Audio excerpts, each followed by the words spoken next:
Initially, a bad way to do that, sorry, that's not the bad way, it's a couple slides back. A bad way to do that would be to basically bring lots and lots of inputs in, but that would be really expensive. So what Altera did instead is they said, okay, we'll bring 8 inputs in, and those 8 inputs will let us do a 6-LUT. It'll let us do 2 5-LUTs as long as the 2 5-LUTs don't use more than 8 inputs together. Is everybody with me? It all sounds familiar? Okay. So the idea of that is they found when they ran their synthesis tools that 80% of the lookup tables, even when they told the synthesis tool you can use a 6-input lookup table, 80% of the LUTs used 5 or fewer inputs. So inside a 6-LUT, you have actually 2 5-LUTs. You have enough truth table bits. You have all the muxing. So if you could take this 80% of lookup tables that actually only use 5 or fewer inputs, and you could pack 2 of them together into one 6-LUT, well then you'd only use half a 6-LUT, right? So 80% of the times you'd use half a 6-LUT, 20% of the time you'd use an entire 6-LUT. You would get basically, so if you could do that, you'd only get 60% as many of these logic structures, these fracturable 6-LUTs that you need. So that'd be pretty good, because to take a 6-LUT and make it fracturable the way they're proposing to do it isn't that expensive. Now, but what they found is that 6 input pins was the big limit, right? Usually if you had 2 5-LUTs, they needed more than 6 inputs. He didn't find that they shared 4 inputs. Right, because if you shared 4 inputs, would you be able to implement 2 5-LUTs that together only had 6 inputs? So they added in a little bit of extra logic or a little bit of extra hardware. They added some extra input ports, which are expensive.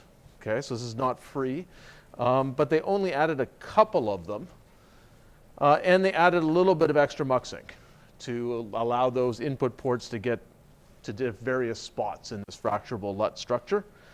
And then in the Stratix 2 paper, they did experiments where they said, well, let's change how many extra inputs we bring in, and they found 2 was the best number. Okay, balanced. With 2 extra inputs, they could usually pack 2 smaller LUTs into this new structure that they call an adaptive logic element. And the cost of 2 extra inputs isn't negligible, right? Even 2 extra inputs cost you a moderate amount, but they more than paid for themselves, so they liked it.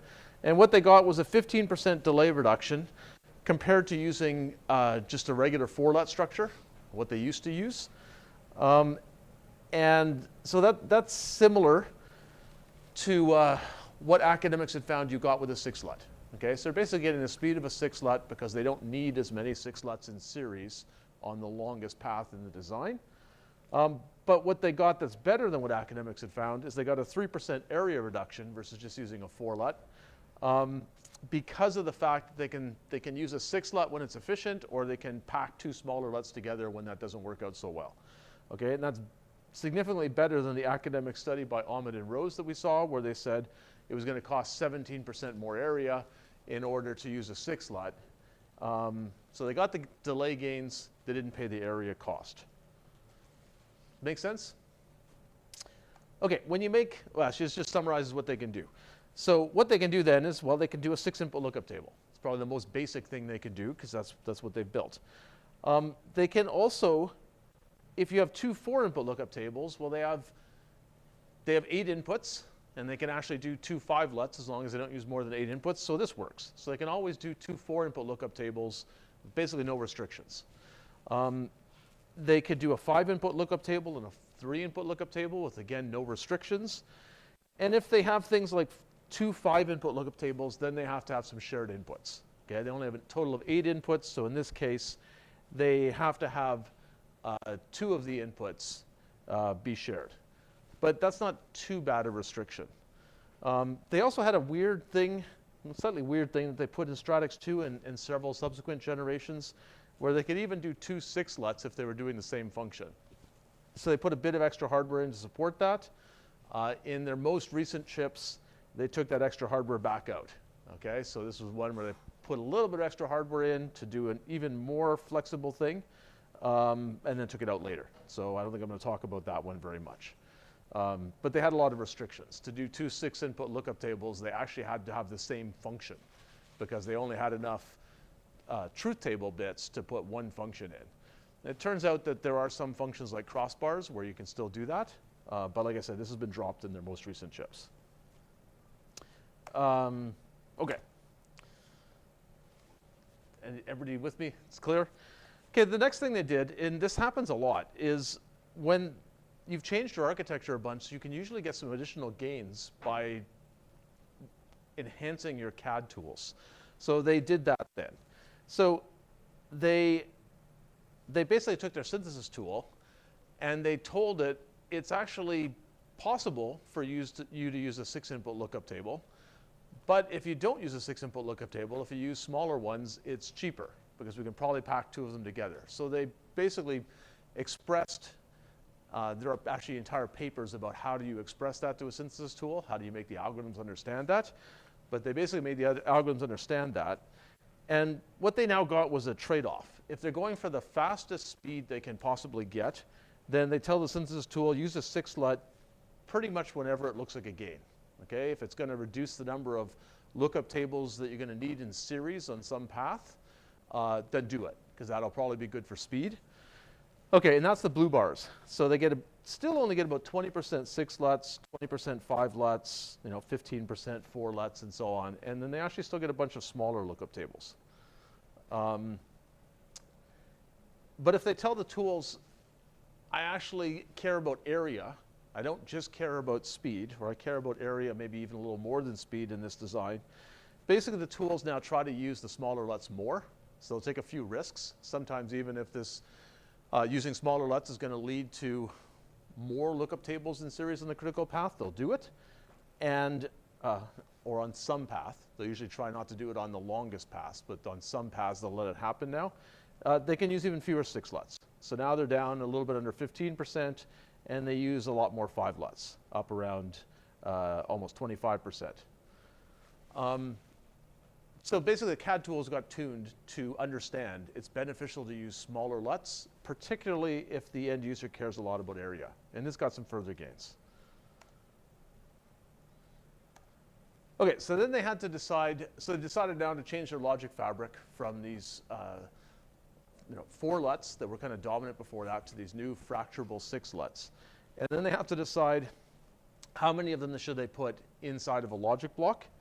So for Stratix 2, which is the first architecture that Altera had these fracturable 6 LUTs, they decided that their experiments basically said that putting 8 of these adaptive logic modules or fracturable 6 LUTs in a logic block was the best.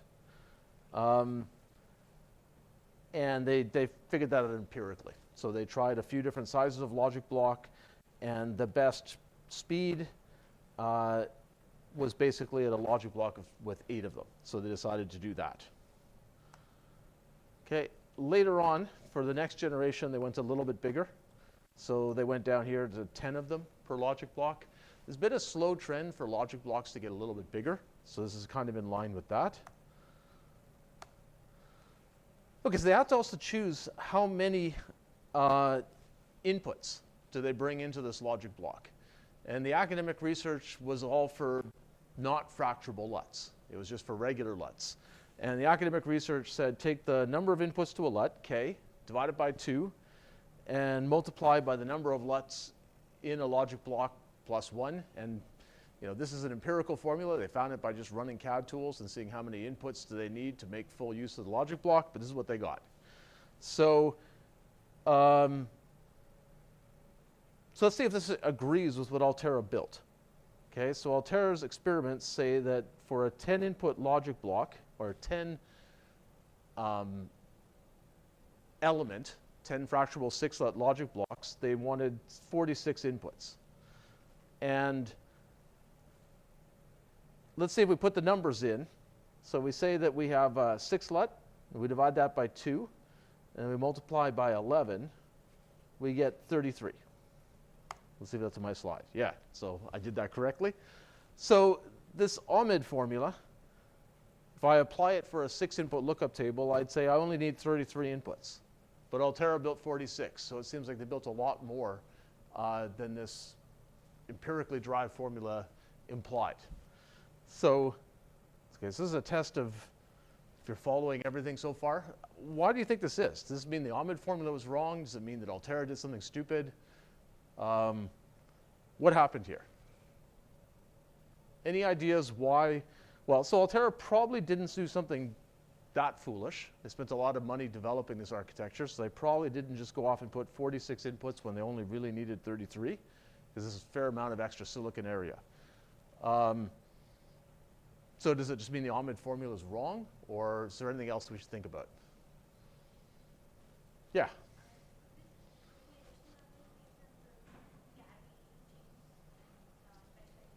So it could be from the carry chain. It's a good thought. This doesn't really come from the carry chain, which we're going to get to in a minute, but it is a good thought. You're thinking, well, what are the ways I can use this logic block? Maybe there's another way I can use it that's going to need more inputs.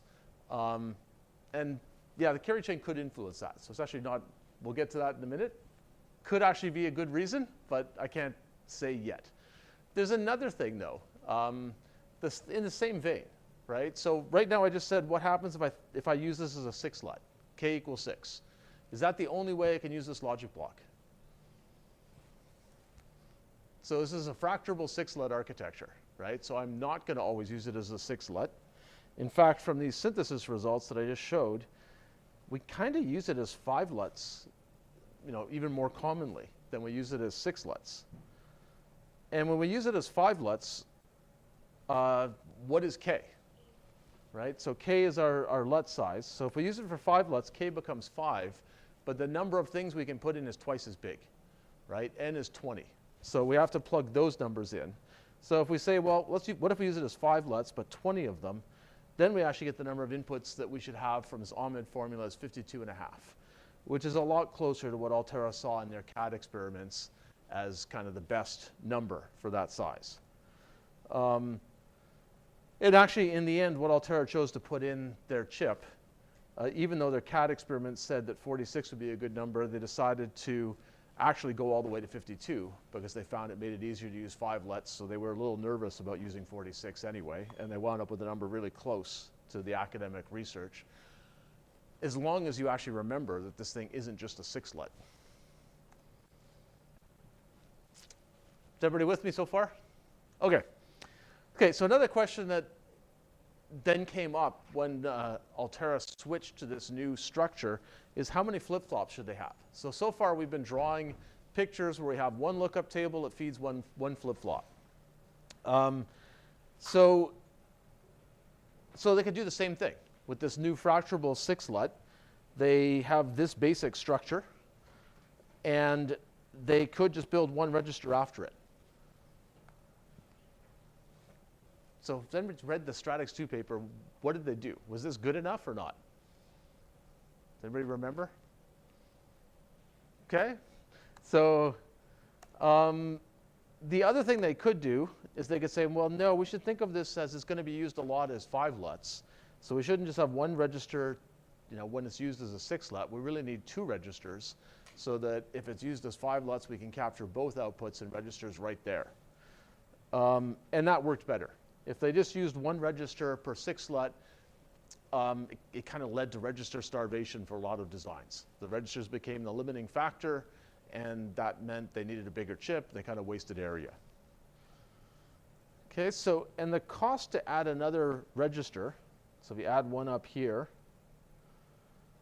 is pretty small as long as we don't add extra routing ports. Okay, so they add a structure kind of like this. Actually, I drew this in the wrong spot. But yeah, they basically just add another register that looks like this. If we add it in that way, where we don't put extra routing ports in, the cost of this register is not that big. Okay, it's not free, but registers are actually significantly smaller than a lookup table and all these routing ports. So what Altera did and tends to do is they don't like to add routing ports very much for registers. So they kept their number of routing ports at 8. That's what they needed for this fracturable 6-LUT. But they put 2 registers in. And then they added a couple of extra muxes to make it easier to use these. So the most common way you use them is you turn them on to capture the output of the LUT. That's kind of the best way you can use them. But they also added a couple of extra muxes that basically meant the input to this register could come from a routing port or it could come from the LUT. And whenever I just connect this routing port into this register, I've kind of stolen a routing port from the LUT. The LUT doesn't have as many inputs available anymore. To make up for that, they put another mux in, basically that allows, like just a little 2-to-1 mux, that basically allows the lookup table to take the output of a register and use it as one of its inputs instead of using a routing port as one of its inputs. So say this routing port. Does that make sense? Okay, so 2-to-1 muxes are pretty cheap. They're not free, but they're a lot cheaper than these routing ports because these, again, are pretty big muxes that are allowing you to connect to a whole bunch of routing wires. And by putting basically a 2-to-1 mux right here and a 2-to-1 mux right there, they let you use these registers not just when you're capturing an output from a LUT, but also when you want to bring some signal from outside in, put it in a register, and then use that as an input to a LUT. So kind of reverse things. Does it make sense? Is this special connection? So this special connection is basically the LUT can just drive with a really short wire the input to this register. Do you think that improves speed as well? Versus saying that you have to, go out to the local interconnect and basically have a regular big mux to get into this register. Do you think it would be a speed win? Yeah, so that is actually a speed win. So what about this ability to go straight in here and then take the output of this register and feed it into the LUT with a special mux? Would that be a speed win too? What do you think? Sorry?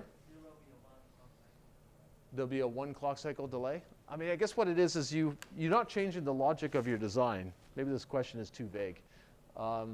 So basically, when I have this LUT and I go straight into a register, and I do that with a nice fast connection instead of using my regular local routing and muxing, which is a bit slower, this does actually speed up my design. And I was on the team or part of the team that designed this architecture, so we thought that this special mux would also be a speed win, because why not? It just seems like the same thing. We have a special connection from a register back to a lookup table. So it seems like that should be a speed win too, but it wasn't. It's still useful because it let us use these registers more flexibly, but it wasn't a speed win. So any idea why it wasn't a speed win? What do you think? Yeah, it's never on the critical path. So if you think of, there's some lookup table out here, and there's some registers feeding it. This is ending a timing path. Okay, so making this faster does speed up the whole path. This lookup table, we go through a lookup table, another lookup table, we eventually go to a register. If this is made with this special connection that I just showed you, okay, that connection gets faster, so that's good. But this lookup table pretty much always has other inputs. So it's got another input coming from somewhere else. So maybe it's got another input coming from a different register, and that register there's only one of these special connections. So this register has to come in through the local routing, the general routing, something. And it's always slower, so this is never the critical path. So anyway, so that was interesting that this trick was a win for area, but not for speed. Okay, so Stratix 4, so Stratix 2, that's kind of the end of the story of it. So 2 registers, a fracturable 6 LUT with 2 extra inputs, and it works well. And basically, Intel has used that basic structure with some tweaks ever since. One of the big tweaks was Stratix 5. So Stratix 5 changed it to basically make 4 registers instead of 2 for every one, for this adaptive logic element. Okay, so why did they do that? It's basically designs are getting more and more register rich.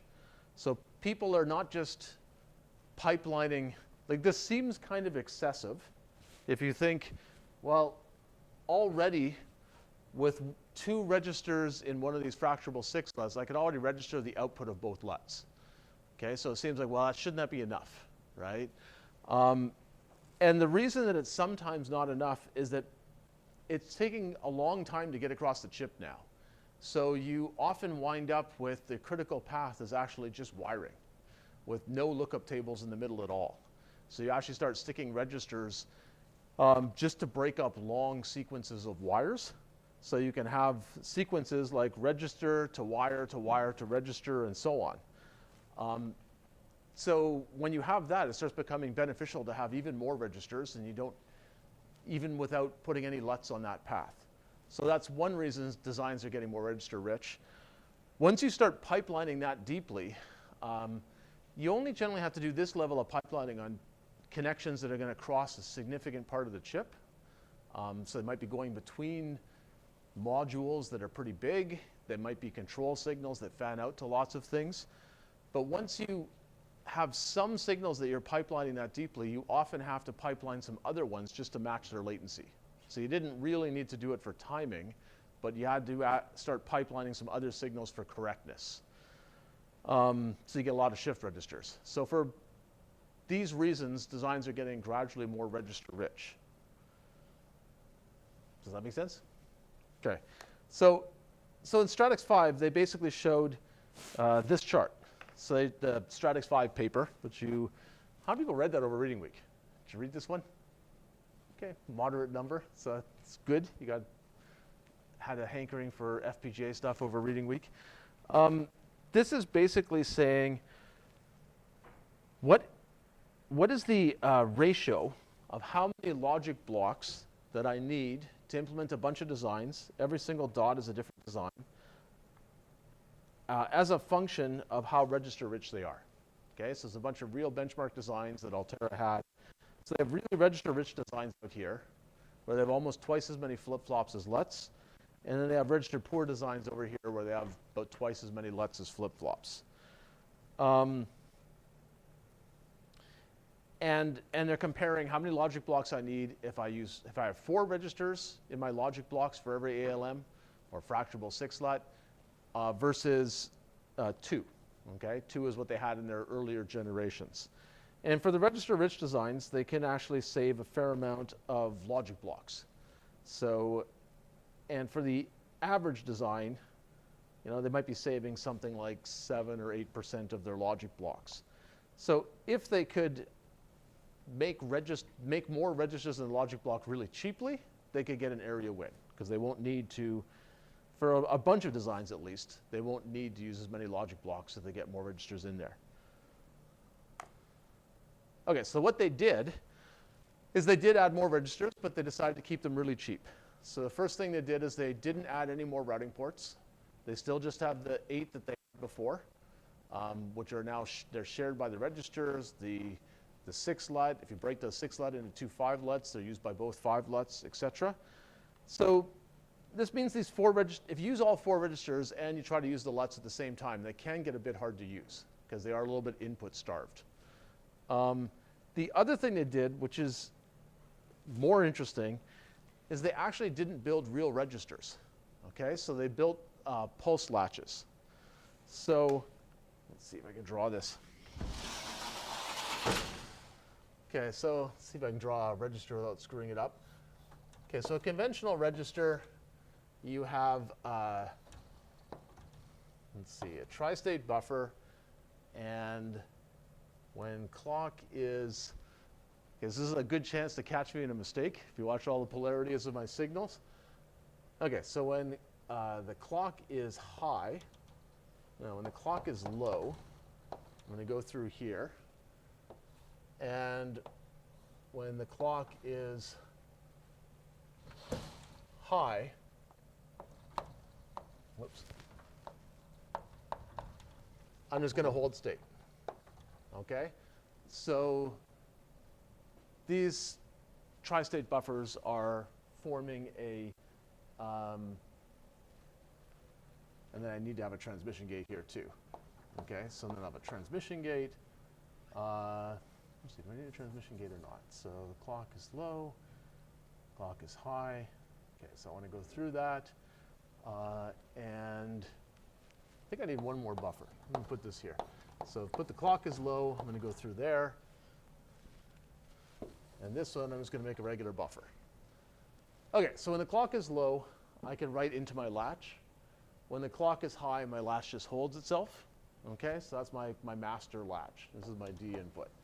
I have to repeat that for to make a flip-flop. So to make a flip-flop, I need to repeat this whole structure. So I'm going to put another tri-state buffer. Okay, and this one I control on the opposite polarity.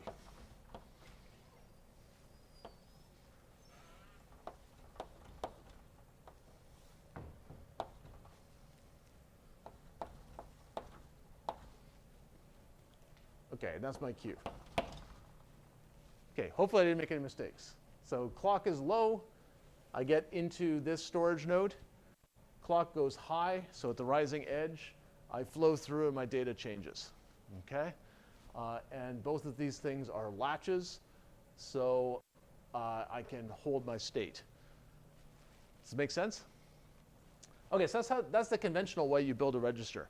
So a pulse latch basically removes half of this. Okay, so you get rid of the slave. You just have a master latch. Latch-based design is really hard. Okay, so people don't like to do design just with latches. It's much easier to do digital design with registers. But if you, instead of having a clock here, you have just a narrow pulse. So you pulse this really fast, then basically the data gets into here, and then it's held. Okay? So that's called the pulse latch. And it behaves a lot like a register if you have a very narrow pulse here. You don't just give it the inverse of clock. You give it a narrow pulse that happens right when the clock edge occurs. Does that make sense? So this is a trick that Altera used to make their registers cheaper, basically. So, well, there's a couple of benefits, but the first benefit they have is if they change this from a clock to a clock pulse. So, and clock pulse means like the original, this is my clock. The pulse is just going to look like that. Very narrow pulses right at the rising edges. Okay? And if I connect that clock pulse here, and I connect this inverse there, basically I have a very brief period of time where I copy the input data into my latch, and then I just hold it there. Okay? Oops, thanks. Let me plug that in.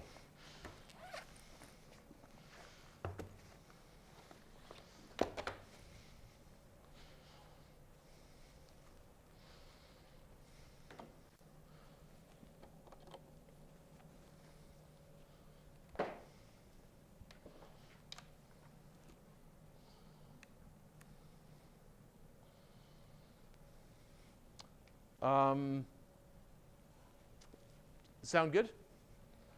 Okay, so the benefits of this are basically it's smaller. I got rid of like half my flip-flop. Cost of this is I need to generate this pulse somewhere. Like this is not a clock. I have to generate a pulse. So if it cost me more circuitry to generate this pulse than I saved, it wouldn't be good. Any other cost to this? So pulse latches are used sometimes, but they're not used everywhere. They're not the dominant technique. The dominant technique in digital design is to use registers just like this, right? A master and a slave. So any other problems with pulse latches that you can think of? Yeah? I'm wondering if that very sharp transition actually expends more power than It's a good question. The pulse itself, to first order at least, no, because it's still like one rise, one fall in a clock period.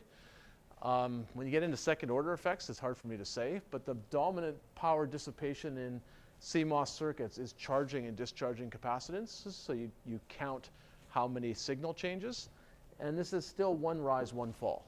Does that make sense? Here we had one rise, one fall. They've been compressed together, but there's no more edges. Does that make sense? Yeah. And we could actually save a little bit because we got rid of one of our latches, so it doesn't toggle anymore. On the other hand, we do have to generate the pulse. So if that circuitry that generates the pulse has a whole bunch of internal stuff happening, that could cost us. So it's a good thought, but that's not the primary problem with this. Any other thoughts about what might happen here? Yeah. Yeah, so what Altera wanted, and Xilinx has since also used pulse latches in some of their architectures, what they want is they want this to behave like a register. Okay, like the last thing you want to do is it's already hard to complete an FPGA design. So the last thing you want to do is say, we took all the registers out, we put latches in. Digital design with latches is way harder, so you're all going to hate us. Okay, so you don't want to do that.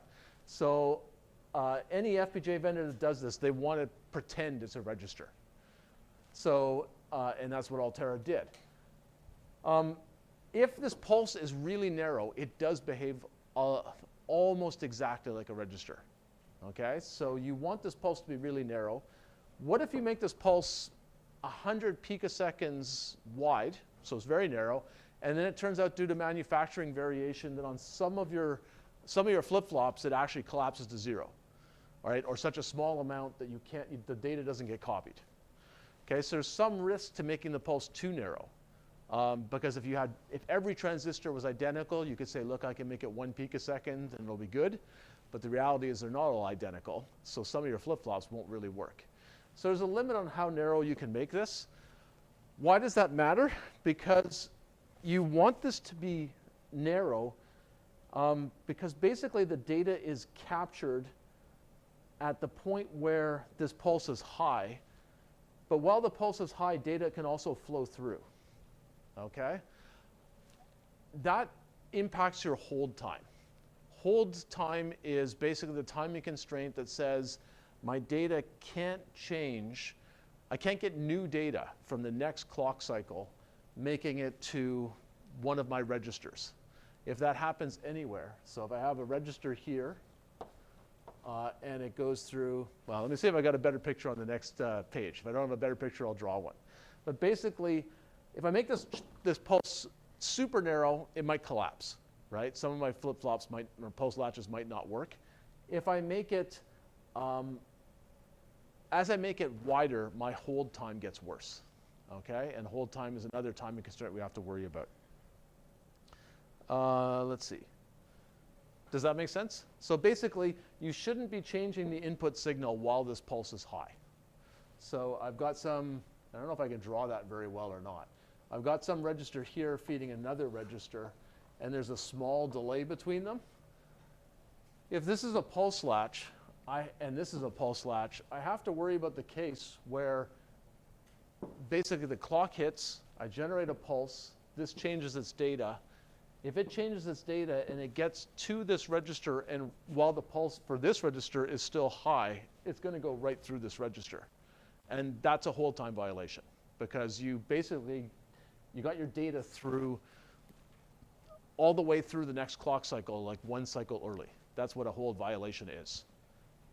And those hold violations are easier to have with these pulses because you've got to keep the data stable for the whole pulse width. Does that make sense?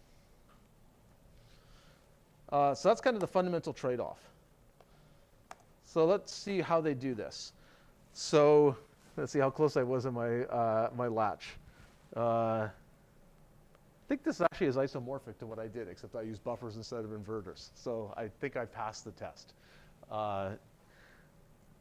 So this is what Altera built. They basically built a pulse latch, and then they built they need to build a pulse generator. So a pulse generator, you can just take a clock. Let me see if I can draw on top of this. So I take the clock, and I take a delayed and inverted version of the clock, and I AND them together. Okay, and if I do that, hopefully you can see that if I take this clock, I invert it, and I delay it, I get something like this. Okay, and if I AND those together, I'm just going to get short pulses, right? Where this edge is high, and this trailing edge is still high. Okay, so they built a pulse generator, and they built a little bit of extra configurability in it, which is pretty common in FPGAs. So they built a programmable delay. So this is basically this delay. Let's see if I can draw this.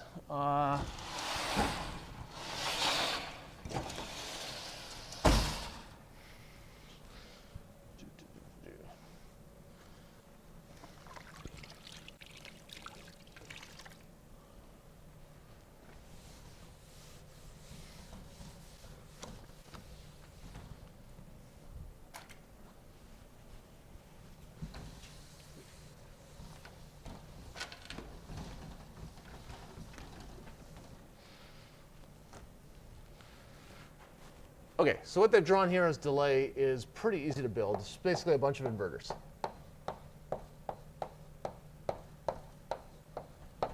So you do that quite a bit in FPGAs. So that's actually called the delay chain. And if I want to have a programmable delay, I just basically take all these signals out. Actually, let's not make them inverters. Let's make them buffers. Makes it easier.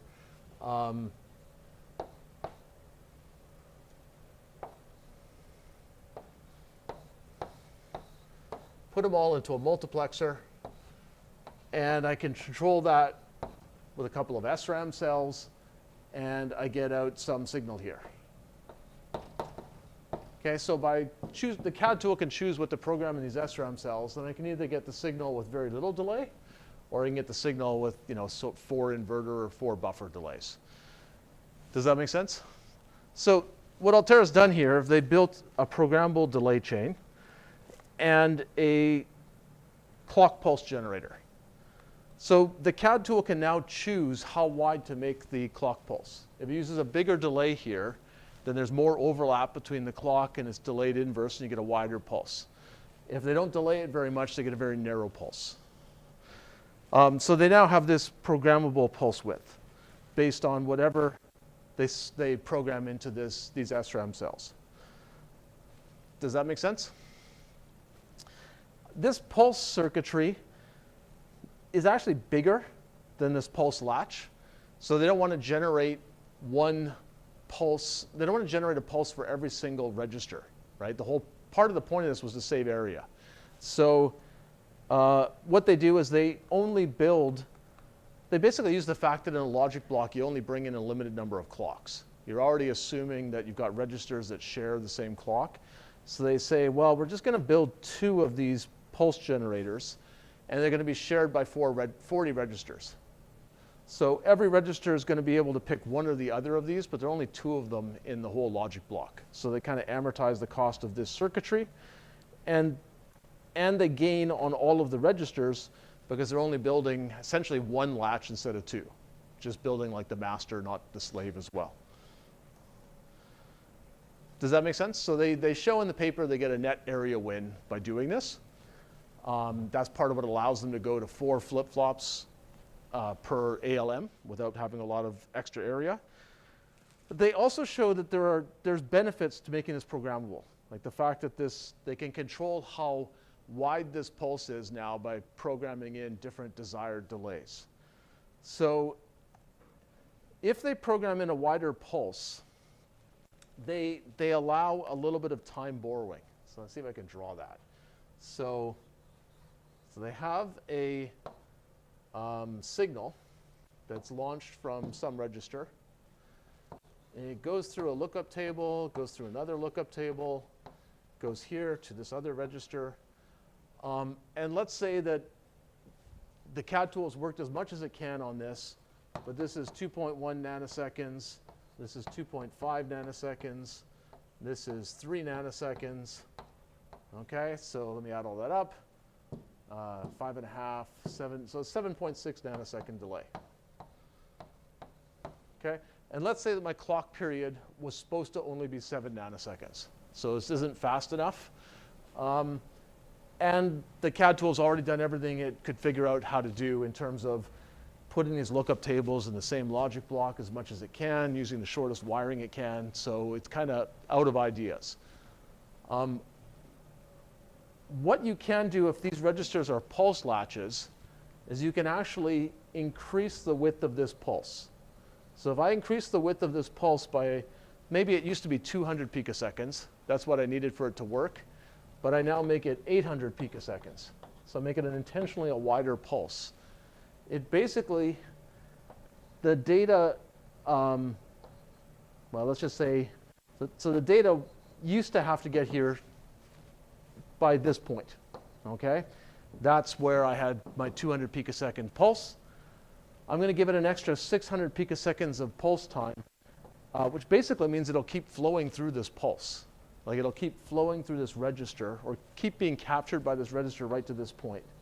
So my data can actually get there late. If I made my pulse 600 picoseconds extra wide, my data can actually get there 600 picoseconds late, and the pulse latch is still receiving data, okay? So I still meet my timing constraint. Does that make sense? Now there's a cost to this, because otherwise I just found a magic button to make all circuits run faster forever. So what are my costs? So let's say I just stole, I did what's called time borrowing.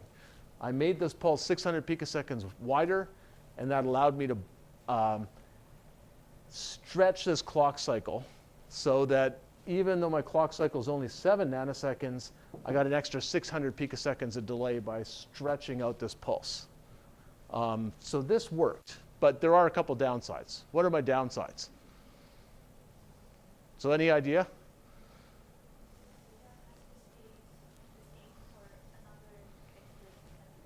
Yeah, so this pulse is wider, okay? So if before I needed to keep my data stable for 200 picoseconds, that was my hold time constraint, I now need to keep it stable for 800 picoseconds. So if this is, maybe there's another register here, and it feeds that. This is all looking okay, because when the clock hits these registers, it takes quite a while before their data gets here. So I'm okay. But if I had maybe a really fast, maybe I put one more signal in here. So let's change this. Well, this one I guess is okay if there was only 3 nanoseconds. But let's say I change this, and I say this is a half a nanosecond in that LUT. And to make it all work out again, I have to make this 5 nanoseconds. So let's say that's my timing now. If there was another register here that goes into this LUT and its data can get there in half a nanosecond, this isn't okay, because there is a path that makes it, clock hits here, and my data can actually get there in less than 600 picoseconds, which means it goes right through this pulse, right through this pulse latch. And that's a hold time violation. What a hold time violation really means is data flowing through some downstream register in the same clock cycle. Okay, so, and that's what would happen in this case. So the CAD tool has to be careful as it widens these pulses that there are no short paths that could make it through the pulse on the same clock period or same clock edge. So sometimes it means it can't widen the pulse as much as you'd like. So that's one cost. The other cost is this is called time borrowing. You actually, because you said the data could arrive 600 picoseconds late, because I stretched the clock pulse by 600 picoseconds, if the data arrives 600 picoseconds late, the downstream logic, instead of 7 nanoseconds, this downstream logic has to work in 7 minus 0.6 nanoseconds. Does that make sense? Because I basically said the data might start flowing here 600 picoseconds late. So we've stolen part of your clock period already. So this downstream logic needs to be extra fast. So we're borrowing time. We're like borrowing time from the downstream logic to make this transfer work. So we have to have enough timing margin on this downstream path. And then we also can't have any short paths like the one I've drawn here, where the data could actually get there so fast that we have a hold time violation. Does it make sense? So that's another reason that Altera made this configurable, though, right? By making this delay chain selectable, the CAD tool is another degree of optimization. It can basically steal timing margin from the downstream logic and give it to the upstream margin. So it's another way of optimizing a design by essentially kind of moving your clock edges. This is very similar to moving your clock edges around a little bit between different registers.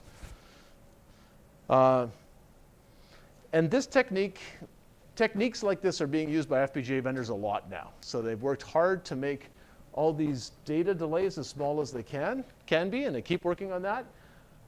But because the designs are getting more and more pipelined, so there's less logic between the registers, they're also putting in features like these pulse latches with variable pulse width to allow them to essentially do time borrowing techniques, moving around the clock edges or widening the pulse latches and so on. The other reason, the reason this is actually quite attractive for FPGAs is I showed you here that we could have a problem.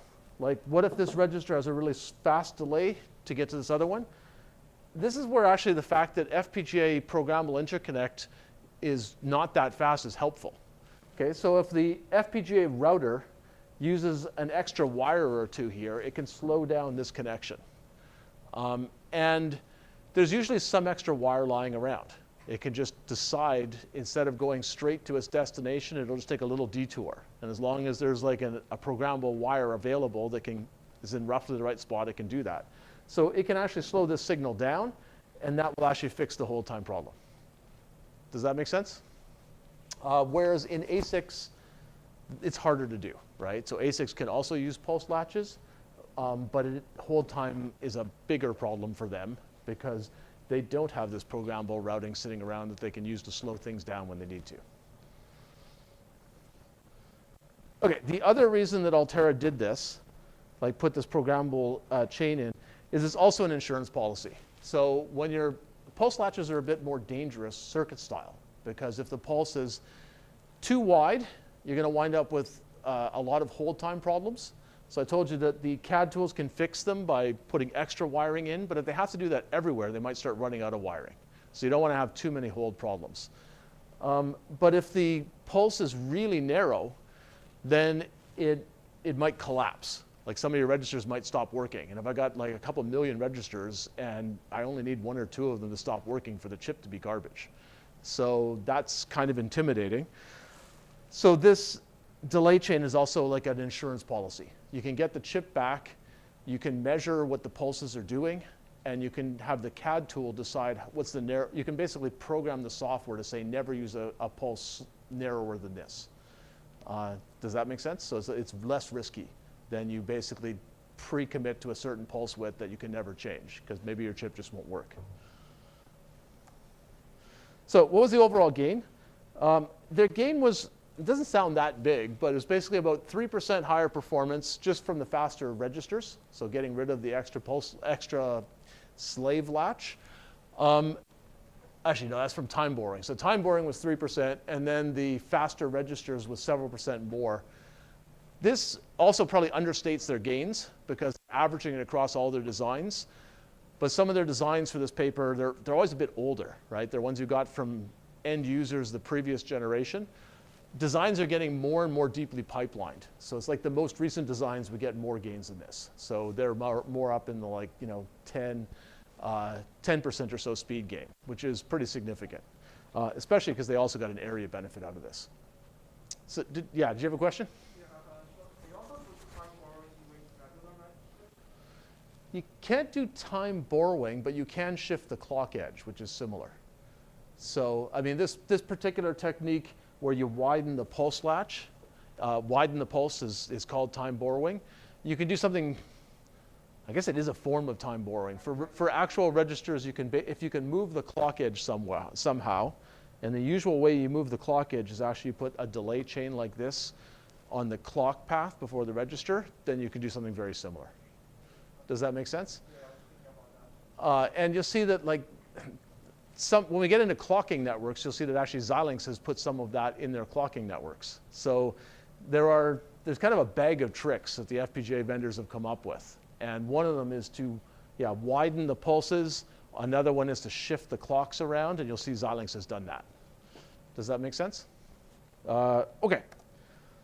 So yeah, this was Stratix 5. It switched to pulse latches. Xilinx actually did the same thing a couple generations later. So when you see like kind of multiple FPGA companies do the same thing, it usually means it's a good idea. Okay, so a generation or two later, they also put pulse latches in for all the same reasons. Okay, so I've been mostly, yeah, go ahead, Amy.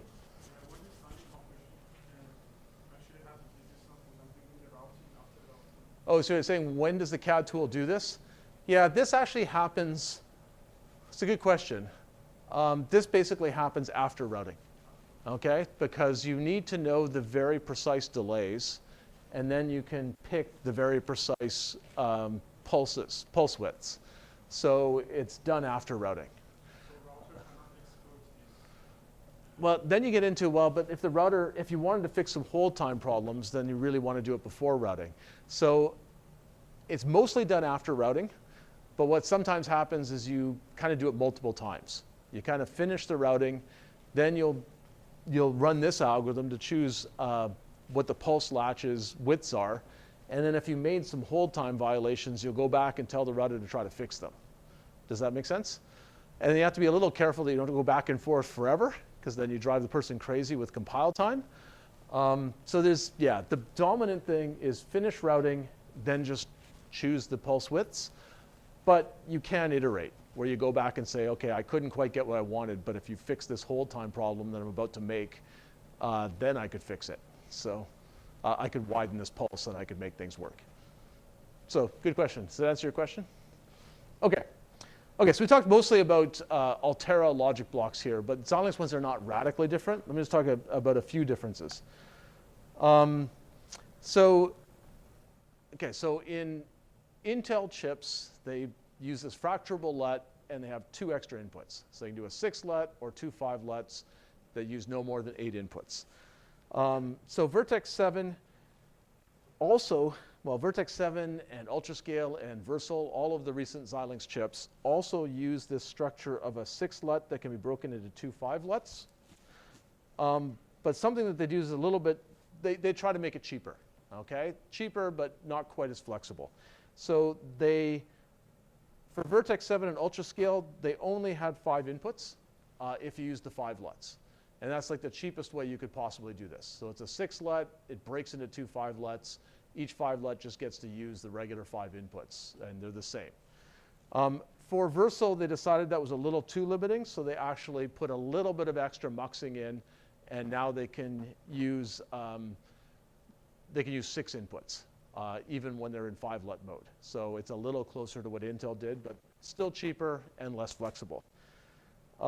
They don't put as many flip-flops in as Intel does. So they have 2 flip-flops for their fracturable 6 LUT. So they can register both 5 LUT outputs, or they can just register the 6 LUT output. So they don't build as many flip-flops, because Intel's now up to 4 for a similar structure. But they actually make them easier to use. So they have a routing port that's just dedicated for the flip-flops. So basically, to use their flip-flops, you want at least one of them to be fed by the lookup tables, but they could have both be fed by them. And the other one could just get a regular signal coming in from the general routing. So they consider it pretty important to be able to get at these registers, so they build an extra routing port to get at them. So it's more flexible registers, but fewer. One of the things they gained from that is late in their placement algorithm, they could move the registers around more easily. So one side effect of the way Intel builds these ALMs with 4 registers, but a lot of restrictions about where the signals can come to get to those registers, is it's a bit harder to move the registers around late, because you may just not have enough inputs to take a register from one spot, one a logic block on the chip and move it to a different logic block because you found there's a timing problem, it's more likely that there's actually some kind of legality problem when you do that in Intel chips where they run out of inputs, and it's less likely that happens in Xilinx chips. So it actually flows into their CAD tools some. So Versal is Xilinx's most recent chip, and they actually changed their logic block a reasonable amount. So their previous generations, they had 8 of these fracturable 6-LUTs, and Intel had 10. And Versal, they decided they had to go much bigger. So they put 32 of them in a logic block. Xilinx's local routing, so Intel has used crossbar-based local routing. So they started off with, it was complete crossbars, and then they've done some enhancements that we'll talk about when we get to routing architecture where they make the crossbars a bit smaller. But their local routing is still pretty flexible. Xilinx, their local routing is kind of more complicated than the crossbar. It's easier to get blocked, but it's also cheaper. And in Versal, they decided they needed to essentially make it a bit more flexible, right? Spend some more area on local routing, make it easier to use. And this picture is showing that for the connections inside a logic block, their previous generation UltraScale, could only make a small fraction of the connections in a logic block using completely local routing. And Versal can make a lot more. That's what this is showing. So it's kind of interesting. There's a certain amount of, for Versal, Xilinx has gone to much bigger logic blocks and made their local routing more flexible, which in some ways made them a little more like Intel's chips, and in some ways went beyond them even. And as I said before, their fracturable 6-LUT also got more flexible. In routing architecture, we'll talk a little bit more about this, but it's kind of interesting because Intel's gradually been making their local routing a bit less flexible. Xilinx has gradually been making theirs a bit more flexible. So they're kind of, each of them gives arguments of why they're doing it, but they're sort of going in opposite directions, and both of them can kind of give reasonable arguments for why they're doing that, but it's not the same. This is just a diagram of their fracturable 6-LUT. So it shows you can take out a single 6-LUT output. You can take out 2 5-LUT outputs. And in Versal, they added one more thing. So this is another kind of form of local routing. They added a connection from one lookup table to another that's very fast. So this is basically a special form of local routing that just goes straight into this mux and straight into the next lookup table. So they're trying to make their local routing essentially more powerful and get more options. Okay, so that's all I wanted to say about basic logic blocks. Why don't we take a 10-minute break, and then I'm going to talk about arithmetic. So let's, 5:24, we're back.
arithmetic, but it's a lot of a design.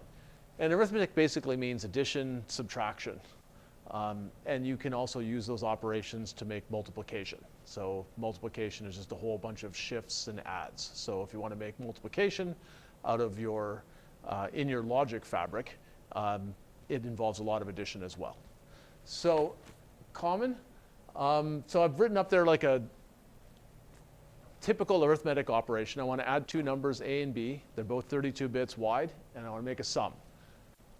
So to do that, the simplest way to do that is with a ripple carry adder.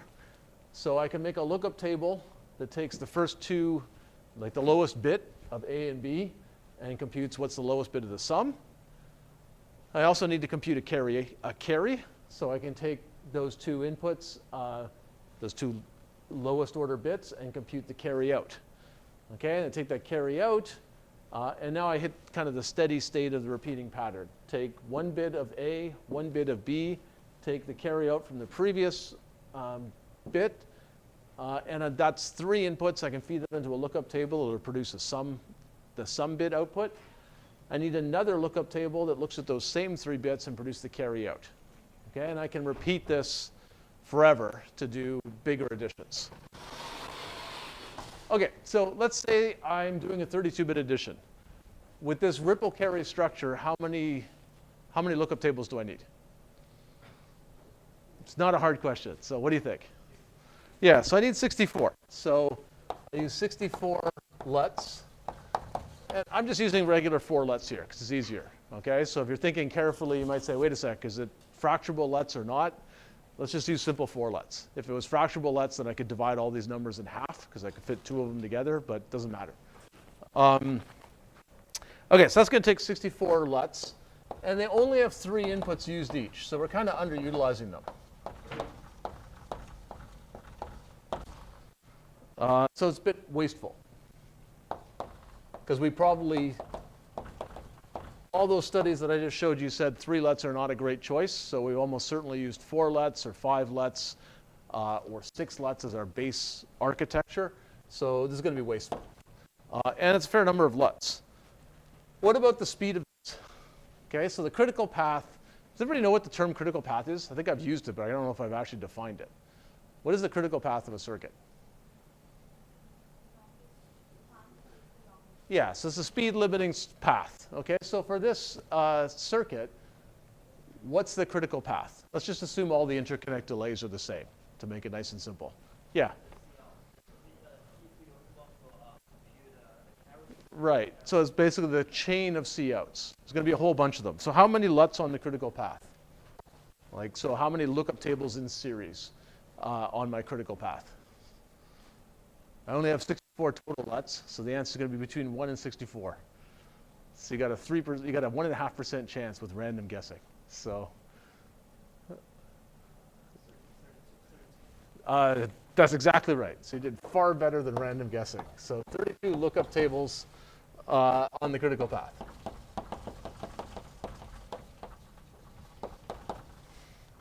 Okay, which is a lot. Okay, so how fast is that? It's going to depend on the speed of the programmable routing in between them. But let's take a reasonable guess of that. Let's say on average it's about 500 picoseconds for every one of those lookup tables plus the routing after it. So we say there's 500 picoseconds per LUT plus interconnect.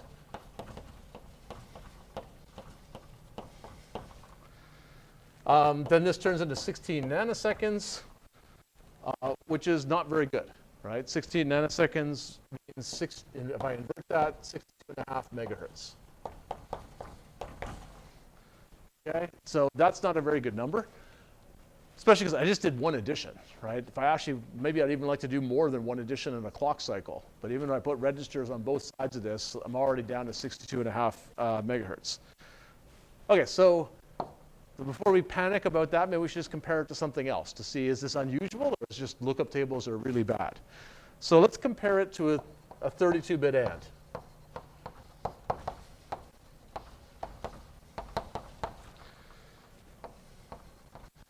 Okay, so we just say our output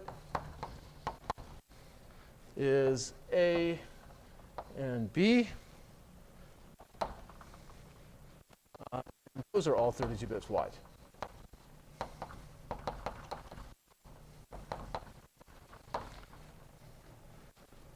Okay, so if I do that, let me go over here. Okay, how many lookup tables am I going to need for that? What do you think? Yeah, so 32, right? So the structure, I'm just going to basically take A of 0 and B of 0. And I'm going to put those together into a lookup table. I'm going to get out my out of 0. And I'm just going to keep repeating that, right? That structure repeats for every single bit. So I get 32 LUTs. And they only use 2 inputs each.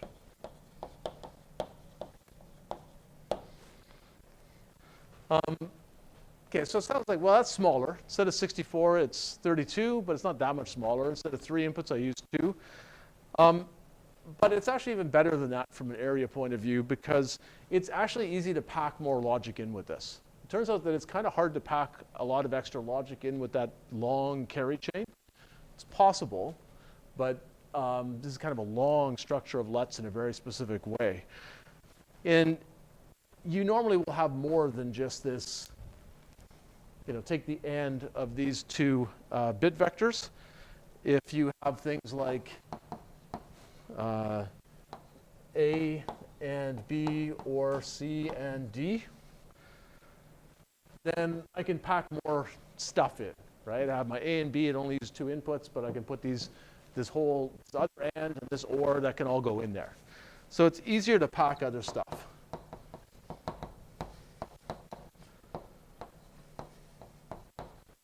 So it's easier to pack more logic into it, basically.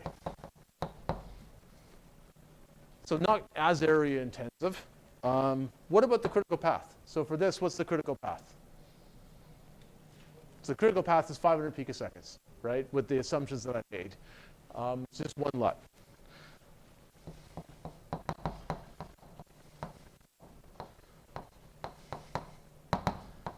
So it's 1 LUT plus its routing. So let's say it's around 500 picoseconds, which would be 2 gigahertz. So that sounds fine. So addition is extra bad, okay? Like it does work a lot worse than this AND function or function, etc.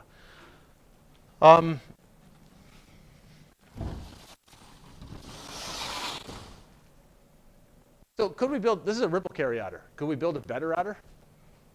Are there faster adder structures? Yeah.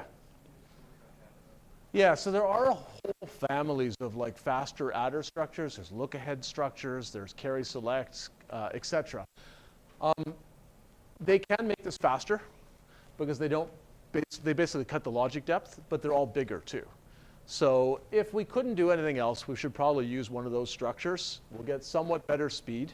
Well, significantly better speed, but still nowhere near that 500 picoseconds. But we'll pay also a reasonable amount of area for it. So it would be a better solution, but it still wouldn't be a great solution, especially because this is common. So yeah, like often it's common for it to be a quarter of your logic is in arithmetic like this. If you get into deep learning, where you're actually doing a lot of multiplications, if you're doing them using your soft logic, it's more than a quarter. You may have like most of your design is doing addition in order to realize a combination of multiply and accumulate. So it's pretty inefficient. So what should we do? So can we do better at an architecture level? And the answer is probably yes. Okay. So when we have a common function like this, so I told you it's common, right? Say, in my notes I say 10 to 30% of the design logic is typically arithmetic, so it's pretty common. It's pretty bad if we implement it in lookup tables. So that's kind of the first test you want to do before you say we should make something special to handle this. So we could make a special block. So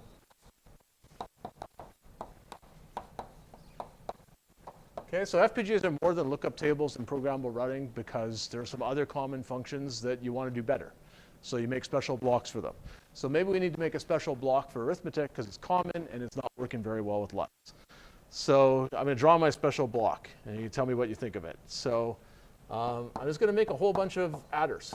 I'm going to connect them with dedicated wiring. Okay, so these are like not programmable wires. These are just regular wires. They're short because these are right beside each other. They're fast. These are just adders. Okay, so 1-bit wide adders. They're also going to be small. They're going to be fast. I'm going to put a whole bunch of those together. And I'll bring my inputs A and B in. And I'm going to produce a bunch of sum bits. Okay, so what do you think? So you make my hard block. Is it a good idea or a bad idea? So I'm going to make my chip. It's going to have some regular logic blocks that have lookup tables in them. And it's going to have some of my new arithmetic blocks that have adders in them. And I'll just arrange them in columns, and it all will be good. So what do you think? Do you like it? Like it? Not like it? What do you don't like it? Why do you not like it? Well, these critical paths will be fast. Okay, you're right that I've drawn it as still a ripple carry adder. Now, I could make it a carry look-ahead adder inside of here, which will be even faster. But the truth is, once I get rid of the programmable routing, this will actually go pretty fast. And if it's not quite fast enough, then I can say, OK, I'll make something faster than a ripple carry adder still. But instead of 500 picoseconds per stage, I can probably build this where it's like maybe 20 picoseconds per stage. So now 32 stages times 20 is maybe 600 or 700 picoseconds. That's pretty good. If I don't like that, I say that's still not good enough, then OK, I could make this carry look ahead, and then I could probably cycle it at a gigahertz or 2. Does that make sense? So speed's not the real problem here. I can make this fast because I took all the programmability out of it. So size, you just think, like, which part of this is big? So you're right. This is going to take some size, but what's big? What's that? The adder. Now the adder is actually pretty small. So if you actually go and make like the gates for a ripple carry adder, so right now I'm doing ripple carry, so it'll run pretty fast, but not the fastest. Every one of these, is a full adder, and if you go back and think about how you build a full adder, it's only a few gates. Okay, so a few gates. I'm not going to do the transistor addition right now, but maybe we get 20 transistors for each of these things. And I just made that number up, so if it's 30, it's okay too. And maybe I do 16 bits of this. 30 times 16 is still not a very big number, right? Not compared to, like, remember we did a lookup table and we said we're up to a couple hundred transistors for a single lookup table, right? So if this is 400 or so for a whole 16-bit adder, that's not too bad. Does that make sense? So the adders aren't very big. So it seems actually pretty good. These adders are going to be a lot smaller than lookup tables. And I'm going to use this a fair amount because there's a lot of addition. However, I don't think you're going to find this in actually any FPGA. So there's probably something about it that's not great. What do you think? All the wire, yeah. I've got a whole bunch of inputs and I got a whole bunch of outputs. So building this block itself is actually pretty cheap. But then I've got all sorts of inputs and outputs to hook up. And yes, this is small compared to lookup tables, but these are the combination of these inputs and outputs we already saw are bigger than lookup tables. So this whole thing is not going to be much smaller than the logic block once I actually give it all its inputs. OK, it is faster for arithmetic, so I gain something. But it's a pain because I can only use it for addition, and it's going to take me nearly as much room as a logic block that can kind of do anything. So I'm going to have to rip a bunch of my logic blocks out and put this in. So yeah, this has got many inputs. So basically it means expensive routing ports.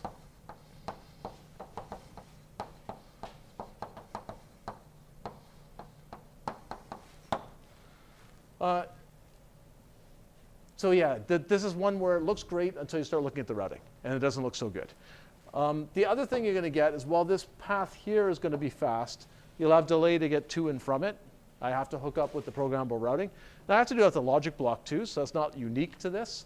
But when I do things like I say I have logic block columns, okay, so that's my logic block, and this is now my adder column, and then I have another logic block column, I tend to stretch connections more. I actually make my placement problem harder because I can't, for example, put two adder.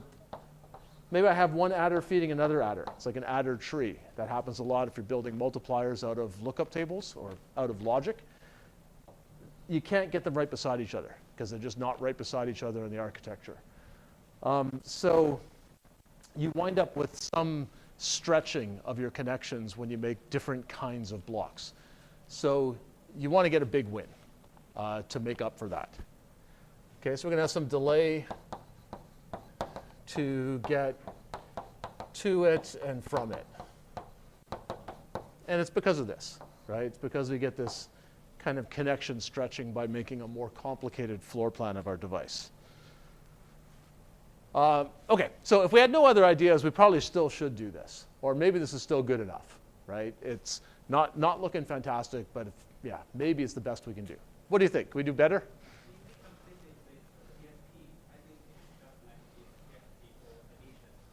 Okay, so you're saying replace it with the DSP block. So DSP block does multiplication, is that right? Addition, yeah. So I could do that. I could say, so we're going to study DSP blocks in probably another lecture. And yeah, they do both multiplication and addition. It's not a bad idea. It is going to be a problem, though, if all I need is addition. And sometimes I do want a lot of addition. Maybe it's a processor, and I got lots of additions of my addresses and so on. And I just don't need much multiplication. Then a DSP block will waste the multiplier. Does that make sense? So, but yeah, it's not a bad idea. But I'd be even happier if I could just make addition by itself extra efficient, because it happens a lot and not always with multiply. Any other ideas? So what can I tweak this? Yeah.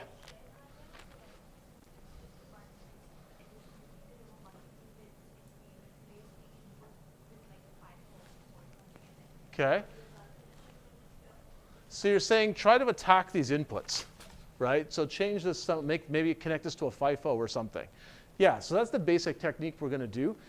Addition is so common that what we actually want to do is we're going to try to put this inside the logic block and steal its inputs, okay? Because our logic block is like the most common thing we have.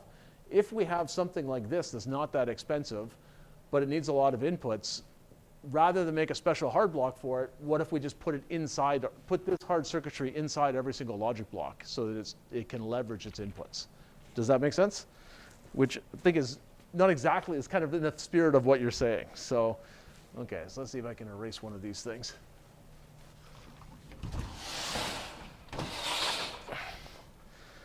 Okay, so my second idea is to add to the logic clusters, or logic blocks. Okay, so I want to reuse my routing ports.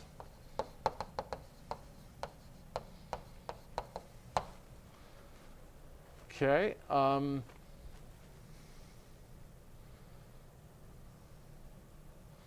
So yeah, that's one option, is I basically build like a lookup table or an adder, and I basically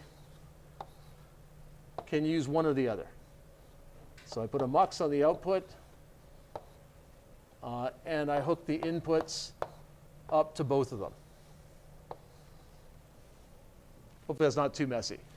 But by doing this, and I repeat this multiple times, right? Put an adder, and so on. So I've got a bunch of lookup tables, and I put a bunch of adders, and I make these with like just metal connections so that these act as a fast multi-bit adder.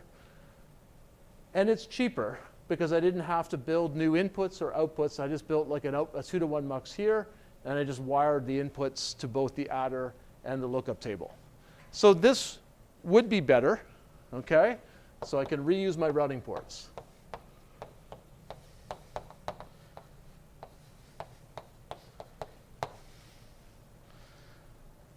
So this is close to what people do, but it's not, and actually a few FPGAs do it exactly that way. but it's not the most common way to do it. Let's see. Okay, so there's one tweak we can make. This is better, but the downside of this is I can only use the LUTs or the adders. Okay, I can never use them both because they're stealing each other's inputs. Is there any way I could at least sometimes use both of them?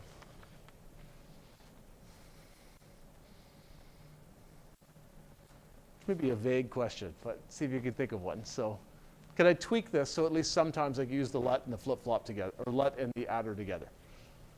Yeah, what do you think? Do a feedback, yeah, okay. And I'm actually going to do it with the feed forward, but basically you could do it with the feedback too, but I'm going to do it the other way. So I could basically hook the output of the LUT to the, if I do that, then at least sometimes I could use, there's something generating the inputs to this adder, and I may be able to put that in the lookup table right in front of it. And if I don't have that, I can always program the lookup table to just basically copy one input to its output. So I don't really lose anything by doing that, and I gain some ability to do it, to make use of the LUT. What normally you do is you also, again, use this trick of fracturing a LUT. Okay, so you use the fact, let's draw a 4 LUT. Okay, so we got a 4 input lookup table, and a 4 input lookup table, inside of it has 2 3 input lookup tables. Okay, so that's a 3 LUT, that's a 3 LUT. And we've got signals A, B, C going into those.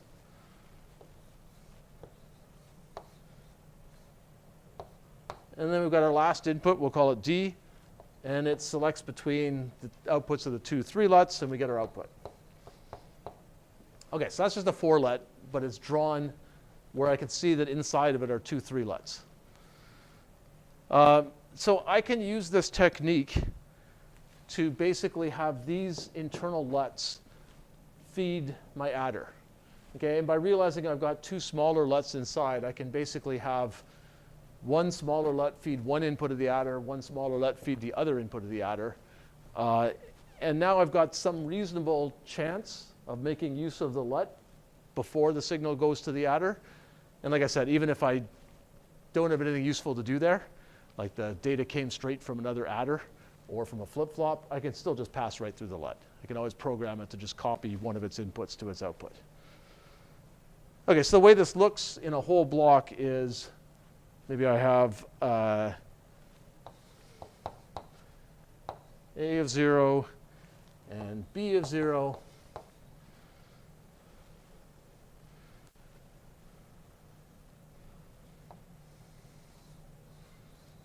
This is going to go into my logic block.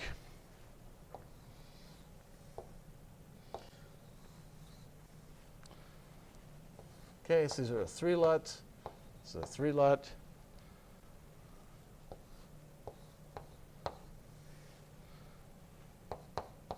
Okay, so one of these 3 LUTs I can program to just copy A of 0, one of its inputs to its output. One of them I can program to copy B of 0, another input to its output. Goes to the adder, and that produces my first sum bit. Okay, and the carry out is directly wired to another adder, which I'm not going to show it, but it has another lookup table in front of it, and so on. So this produces sum of 1. And another adder produces sum of 2, and so on.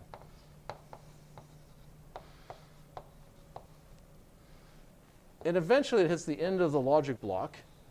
Okay, so this whole thing is now a big logic block. And normally what you do is there's just a piece of metal that goes into the next logic block. Okay, so that you can cascade this ripple carry across multiple logic blocks to make big adders if you need to. So does this make sense? So it's basically just a tweak on I want to reuse the logic block's inputs and outputs, but this is a bit of a better pattern. Don't just steal the LUT's inputs. Instead, hook up to the outputs of the internals of this LUT. And now if I got some processing to do before I get to the adder, I could still do it in the LUT. Does that make sense? Okay. So the speed of this depends exactly how you build it, but it's pretty fast. So the speed, first, you can now get 1 bit of arithmetic per lookup table. Okay, so it's twice as dense as what I had before. Instead of using 64 lookup tables for a 64-bit adder, I'd only use 32, so that's good.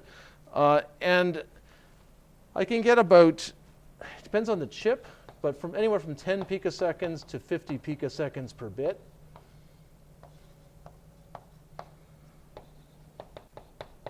Okay, so that means that for a 32-bit add, I could be over 500 megahertz pretty easily. And the reason it's so fast is that, yeah, when you just build dedicated adders with metal between them, their ripple is quite quick.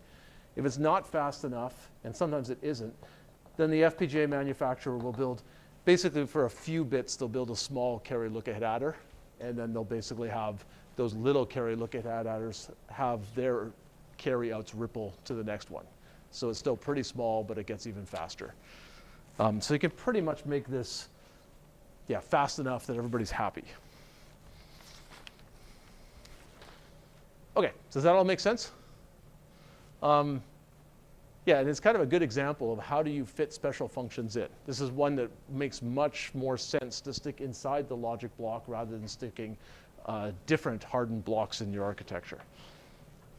Okay, so with that, I'm going to turn the projector back on.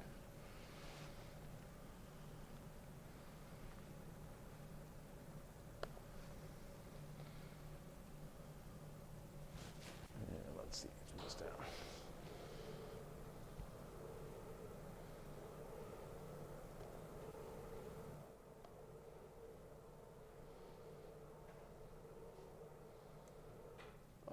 Okay, so I just showed you how to make arithmetic inside of a logic block where for every lookup table, you can do sort of 1 bit of arithmetic. So we just saw that for Stratix, well, Intel devices, everything from Stratix 2 and later, they actually use this fractional lookup table structure. So they have a 6-LUT. They can be broken into 2 5-LUTs. So it turns out that that structure actually is naturally suited to doing not just 1 bit of arithmetic in a lookup table, but you can basically do 2. So for a 6-LUT, you can break it down into 2 5-LUTs, and then you can break each 5-LUT down into a 4-LUT. So if you think of that 6-LUT as having 4 4-LUTs inside of it, which it does, and you grab those internal signals and you hook them up to the inputs of an adder, you have enough signals to actually drive not just 1 bit of addition, but 2 bits of addition. Does that make sense?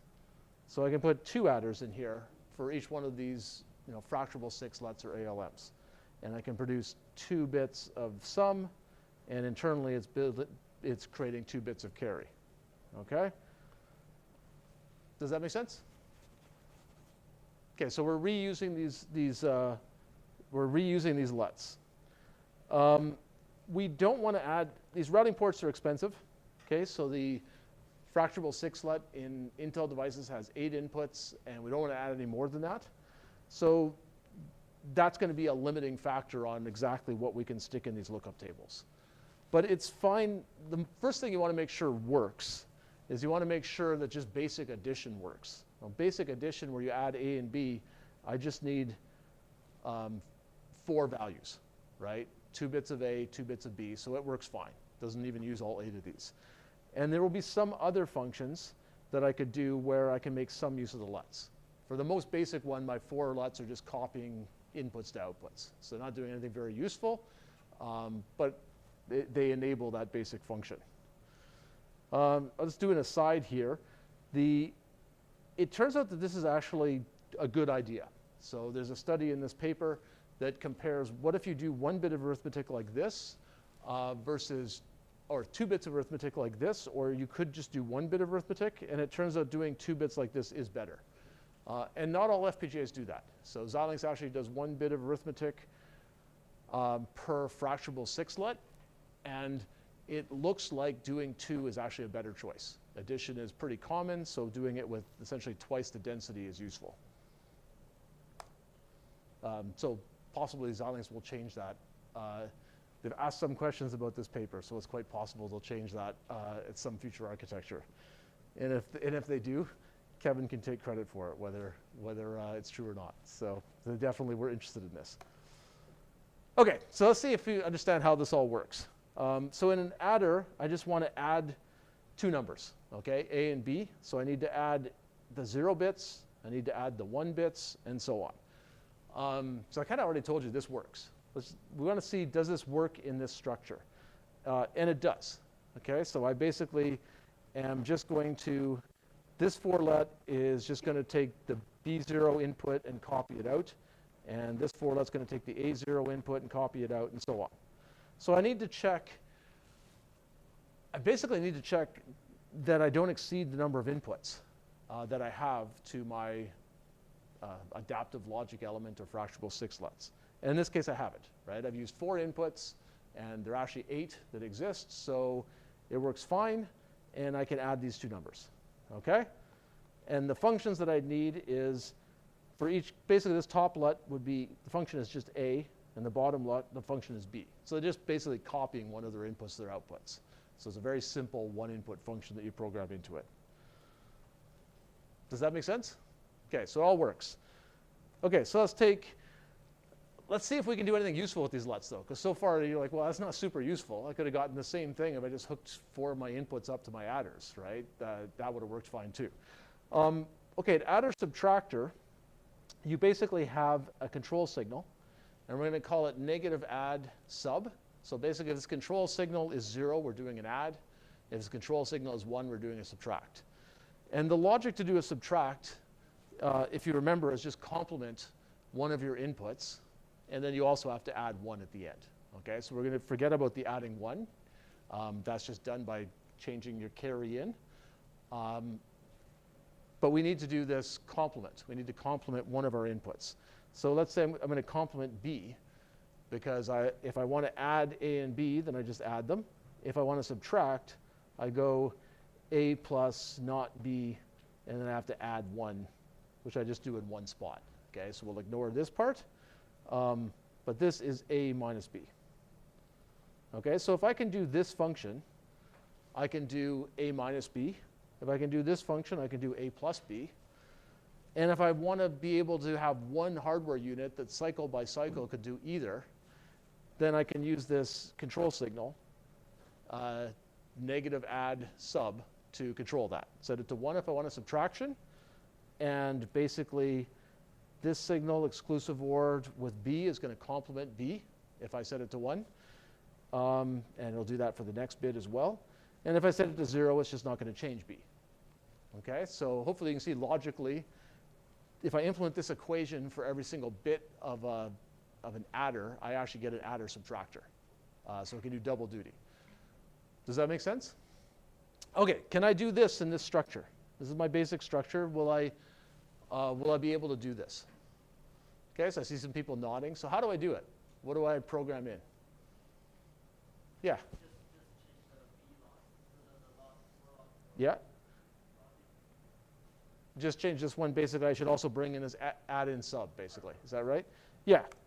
So that's exactly right. So I bring in this nadd sub, and that's like a word-wide signal, right? It's not different for every single bit. It's just if I'm doing a 32-bit add, I just have one of those signals. It says I'm doing an adder or subtractor.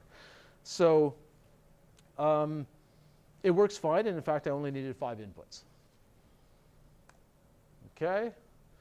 What about this? So I want to add A to either a number B or C. Okay, I'm doing that for every single bit. So do the same thing over here. So this kind of stuff happens all the time in designs, right? You've got some logic that selects this number or that number and then adds it to a different number. So we wind up with this function. Can I do this in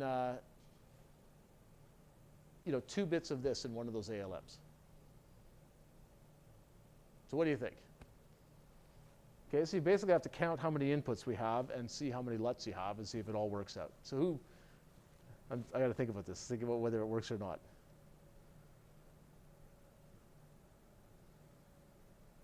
Okay, so does it work or not?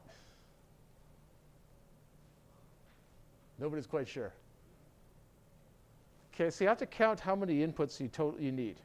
So it is going to be okay. Okay, so what we have to do is we hook A is going to go to one of these LUTs, right? And the other LUT, actually, I need to change this figure. Yeah, I actually did in this figure, I did A, yeah, let me change this. The function I actually did, I put C here, and I put B and A there. So I'll change this afterwards. Okay, so I basically need to hook the two signals that I'm muxing between, which in this case are A and B, and the select input to one LUT.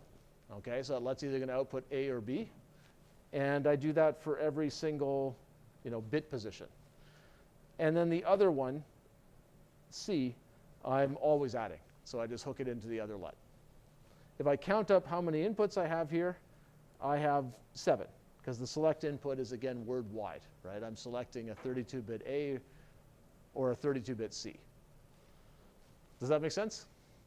Okay, so I've been able to fit some more logic in. What about this one?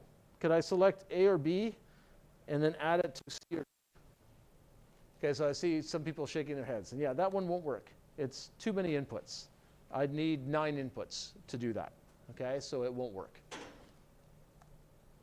But basically, we're able to get some reasonable use of our lookup tables in many cases without really adding any extra hardware. So it's kind of nice to just hook the lookup table outputs up to the adder.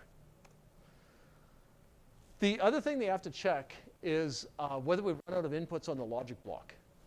Okay, so because we hooked all these adders together with just hardwired routing, so there's no flexibility here. Like this adder feeds that adder with, from its carry out to the next one's carry in with just a piece of metal. Cannot be sent anywhere else. That actually means that we've kind of constrained what goes in a logic block. We've got to take this whole adder and put it in a logic block with no breaks because there's no flexibility. The CAD tool can't do anything else. And in some cases, that means we can run out of inputs to the logic block. So for example, if we do this A plus mux B, we saw that it's fine at the fracturable 6-LUT level. But if these are 32-bit numbers, and we were doing it in one of Intel's architectures where they have 10 of these fracturable 6-LUTs in a logic block, and they have 52 inputs to it, we actually would have a problem. Okay? The problem would be that we're trying to do 20 bits of arithmetic, and each bit is actually going to take us 3 inputs. So 20 times 3 is 60, plus we need one, for this mux, we need 1 select input. So we'd actually have 61 inputs for this. So we just wouldn't be able to do it, right? We'd have to, the synthesis tool would have to say, don't use these lookup tables, put them in some other logic block because you can't make this work, which would be a little bit frustrating. So we can't fit this. So yeah, so one way we could fix it is we could just tell the synthesis tool, don't do this. And that would work, but we lost some upside. Any other ideas of how to fix this? So there are a couple of ways to do it. Intel did one, Altera, and Xilinx did a different one. This might not be an obvious question. So the way that Xilinx has done this in some architectures is they say, well, we'll just make the carry chain go through half the logic block.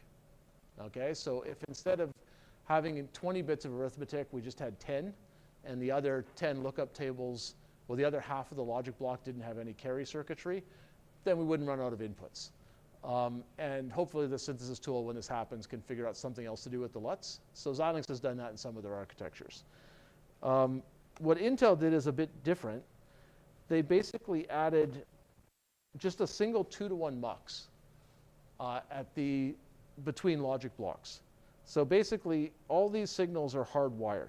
So I have to go from this bit to this bit to this bit. But halfway through, so after 10 bits, the signal goes on to the next logic block. And then after 20 bits, the signal goes on to the next logic block, and there's a mux here that the CAD tool can program. So usually what the CAD tool does is for most carry chains, it can use all 20 bits, and it'll just go all the way through. And then if it's not done, like it's a 32-bit adder, it says, okay, keep going, right, until you're done the addition. So just keep putting more and more bits of carry in. But if it's running out of inputs, like it's one of these complicated carry chains with lots of logic and the LUTs in front of it, after 10 bits, the CAD tool can basically say, okay, leave the logic block and go to the next one. So now it only gets half as much carry done in each logic block, but it doesn't run out of inputs. And the hope is that there's something else that can be put into these lookup tables, maybe some low complexity logic that doesn't use many inputs. And the cost in circuitry is very small. So 1 2-to-1 mux per logic block is really small compared to all the stuff that's in a logic block. Okay? Does that make sense? Okay, and that's it for logic blocks. We'll revisit a few things related to them when we get to routing architecture, because there is some blurriness to the line between local routing and the regular routing. Any questions on that? Okay, so no questions. We're going to the RAM blocks, which is relevant to basically Lab 3, which we're working on. Okay, so we're kind of going from most important parts of an FPGA to other parts that are important but not quite as dominant. So programmable routing is the kind of biggest thing in an FPGA. Logic blocks, which include a bunch of programmable routing, are kind of next. And third is on-chip RAM. So in a typical FPGA, about 20% of the FPGA area is devoted to user memory.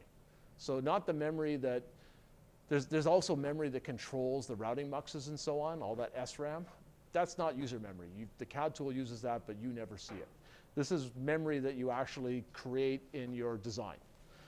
And that memory, user memory, occurs in many different flavors. So a very common one is FIFOs. So we talked about that with streaming style communication. You get a lot of FIFOs, and large FIFOs are most efficiently implemented in RAMs with a write pointer and a read pointer, like a write address and a read address. So this is one of the biggest, maybe the biggest use of RAM in FPGAs. Another one is scratchpad RAM. So scratchpad RAM just means I'm sticking stuff in this RAM, and I'm going to look it up very often, okay? And scratchpad RAM tends to be all sorts of different sizes and organizations, all sorts of different widths, all sorts of different depths. It's used for all sorts of things. So in networking, packet storage, particularly maybe the headers. So often the contents of a packet are stored in off-chip RAM, but the headers, where you're doing more examination of them, and they're smaller, are stored in on-chip RAM. You might store some constants. You might store the coefficients for FIR filters or convolutions, like what you did in assignment 2. If you have soft processors, program storage, right? Or if you have an overlay processor, like one of those neural network accelerators, they have all of them have instructions controlling parts of the hardware. Register files. So register files, if you've built overlays or soft processors, or just some hardware unit needs a register file. So there's a lot of different kinds of RAM that you build in your designs. So we could build them out of regular registers and logic. You can build anything out of registers and logic. So we could build RAM. So the negatives of that are that it wastes most of our logic functionality. Like we've built all of these routing ports, which are expensive. We've built these lookup tables, which are pretty expensive. And then what we're trying to do is just use the registers, okay, which are not nearly as expensive. So we're kind of wasting a lot of stuff to just use registers and try to combine them into a RAM block. In order to combine the registers into a RAM block, we have to actually build muxes and decoders out of our logic. We can do that, but it turns out that that logic gets pretty big. So those are our negatives. Our positives is we get exactly what we need. Okay, so what we need in terms of how many words, how wide the words are, whether we need just one read and write port or we need multiple ports so we can read and write different words at the same time, we can build exactly what we need. So that's the advantage of regular logic. So let's take an example how big this is. So if I take a RAM that's 256 deep, okay, so 256 words, and it's 32 bits wide, so every word's 32 bits. So this would be like maybe a big register. I might use this for a big register file, for example. I need a register for every single bit in that, so it just multiplies together. I need 8192 registers. And then I also need a decoder, okay? So I'm going to send in an address that's 8 bits wide to identify a certain word, okay? So I need to build a decoder to take those 8 bits and essentially produce a row activation signal. That's actually pretty big, okay? The way I build that, well, I need to build an 8 to 256-bit decoder, and that's for writing to the appropriate row of this memory. I also, when I read something, I need to have a 256 to 1 mux to choose the right row, like the right data in this column of data. And I don't need that just once. I need that for every single column. I got 32 columns. So I need 32 of these 256 to 1 muxes to form my read path. And I need this decoder to basically form my write path to decide which row I'm writing to. If you go work out how big all of that is, all these registers and all these muxes, it's about 6,000 of these fracturable 6lets. So that's a lot, right? So that's like 600 logic blocks. So that sounds like quite a lot for what was not a terribly big RAM. Okay, so let's compare that to what if we built a new block. Let's see if it's a lot better. So the area for Stratix 4, it's got 9 kilobit RAMs. So that's what M9K means. So a 9 kilobit RAM has actually got enough memory in it to more than store this. It's actually got 9 kilobits, and we're only asking for 8 kilobits. And it can make words that are up to 36 bits wide. So it basically is a pretty good fit for the RAM I'm trying to build. And they've published the area of it. The area is equal to 28 of these fracturable 6lets, or ALMs. So that means that we got a 200x density improvement by hardening this function. So it seems like a good one to harden. Does that make sense? Like this, in this particular case, what we chose, this RAM size maps very well to this block. So I may not always get 200x, but 200x is a pretty big number, right? I can have some other RAMs that don't map so efficiently and still be way ahead. So it looks like I want hard RAM. Okay, so now, yeah, all FPGAs include hard RAM because the gains are so big. So then you have a bunch of architecture questions. You have to pre-decide what you build on the chip. So end users are going to ask for all sorts of different kinds of RAM in their design, and we call those logical RAMs. I want this. As an FPGA architect, you had to decide what you built on the chip, which are physical RAMs. So for the physical RAMs, you have to pick, well, how big are they? How many bits do you put in them? You have to pick how wide are they? So they cost more area if their data buses are wider. So how many bits per word? And you have to choose how many ports. So the cheapest RAMs have just one read-write port. So they can only do one thing a cycle. They can write to one word or they can read from one word, but they can't do both. A bit more expensive is you can read one word and you can write a different word at the same time. And even more expensive, you can have, I can read or I can do any combination of 2 reads, 2 writes, 1 read and 1 write, and that's called 2 read-write ports. And there's no end to it, right? I can just keep adding more and more ports. But every port I add makes the RAM more expensive. So I don't want to add these if nobody's going to use them.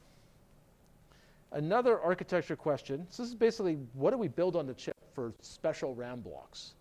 There's another question of the lookup tables that form the heart of our logic blocks are fundamentally, they've got a lot of SRAM in them, right? So a 6-input lookup table has 64 bits of SRAM in it. If I put 10 of those in a logic block, I've got 640 bits of SRAM. So maybe I should try to reuse these. Like, could I add some extra circuitry so that I can use those logic blocks not just as lookup tables, but I can actually use them as RAM? And that is commonly done. and it's usually called LUT RAM. Okay, you have to add some extra circuitry, but it's not too bad. So these are kind of the questions, some of the questions that you actually asked to explore in assignment 3. What should you build on the chip? Okay, I guess I already talked about this a bit. So to make it easier to use an FPGA, what most FPGA CAD tools do is they don't make you just ask for the exact RAMs on the chip. You can basically say, I want RAMs. You just describe what RAMs you want, or even you just write your Verilog in a certain way, and the tool will figure out this is what you mean in terms of RAM. So for example, you might ask for 2,048 words. You want every word to be 32 bits wide, and you want to have 2 read ports and 1 write port. Okay, which means in every cycle I can read 2 different words, get them out of the RAM, and I can write some other word, change it. And this doesn't exist on the chip. Okay, so there's no block that can do that. That's what I want, but the CAD tool's got to figure out how to make it happen. So the CAD tool also knows what exists on the chip. So let's say there are physical RAMs. We just have one type, and it's an 8 kilobit RAM. So an 8 kilobit RAM where it's organized as 1,024 words, and it's 8 bits wide. Okay, so each word is 8 bits. And we have 1 read port and 1 write port. Okay, so that's what we got in the chip, which is definitely not what the user asked for. So the CAD tool should bridge this gap. Okay, so how do we do this? So if you're manually being this CAD tool, how are you going to build this for the end user? Yeah.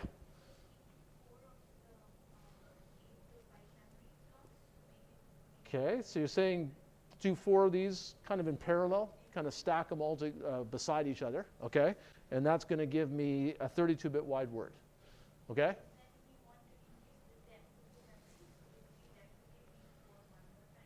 Okay. Okay, so you're saying you need twice as many words, so you got to make 2 copies of this whole thing, and we got to kind of decode them or something.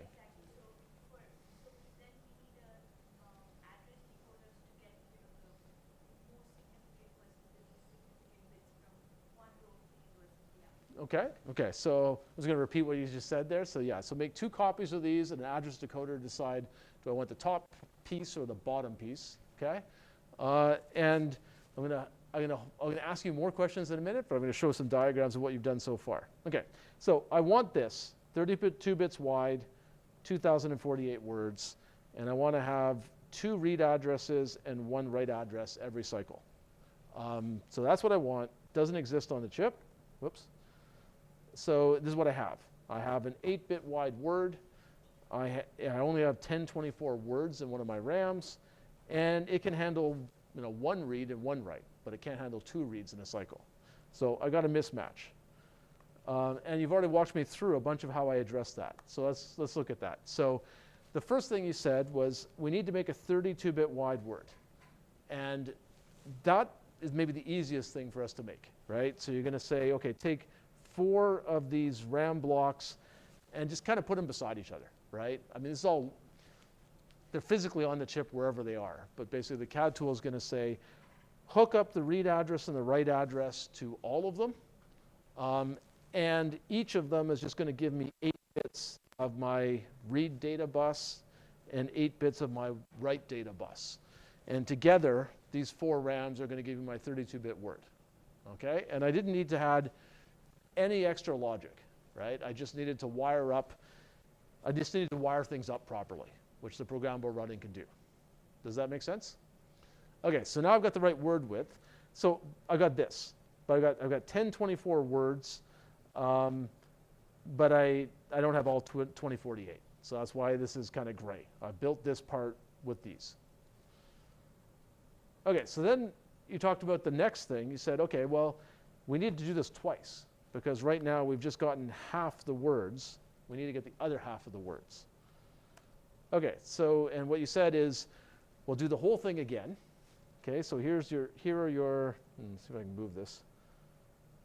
Okay, so here's your first block of RAM, right? Get rid of that, okay. And you make another one using the exact same technique.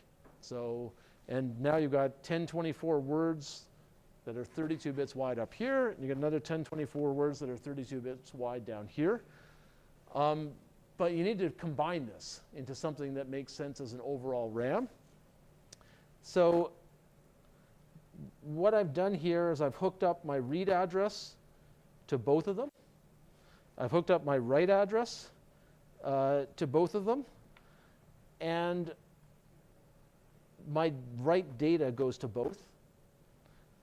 And I've got my read data. I don't know quite what I'm doing here. Okay, my read data, I've got read data, 32 bits coming out of here, and I got 32 bits coming out of there. So is this okay? What do you think? Yeah, so you need the decoder, right, to select. So yeah, I can't just hook up my write to both of these, okay? Because that means anytime I write a word, I'll write it to, if I write a certain address, I'll write it here and here. And that doesn't really make sense, right? I shouldn't do that. I should, so I need to basically put a decoder in, right? And the decoder is actually very simple. If I just have two groups of RAM like this, I take my highest order address bit, because I can take the bottom 10 bits of address and just wire those up to the RAMs. They all have 10 bits of address, that's fine. The top bit of address, I hook it up to an enable signal for one group of RAMs, and I invert it and hook it up to an enable signal for the other group. Okay, now based on that address signal, I'm going to either write to one group or the other group, which is exactly what I should be doing. Okay, and the logic was pretty small, right? That was one inverter. Does that make sense? Okay, so I still kind of have, notice I haven't hooked up my read data. So my write data is pretty easy. I hook my write data up to both groups of RAM. And that's fine, right? They'll just, one or the other of them on any given cycle will actually do a write. The other one's not enabled, it'll ignore the data. So, but my read data, I still haven't actually hooked up, because I'm not quite sure what to hook up to. I've got basically 32 bits of read data coming out here, and I've got another 32 bits of read data coming out here. So what do I do?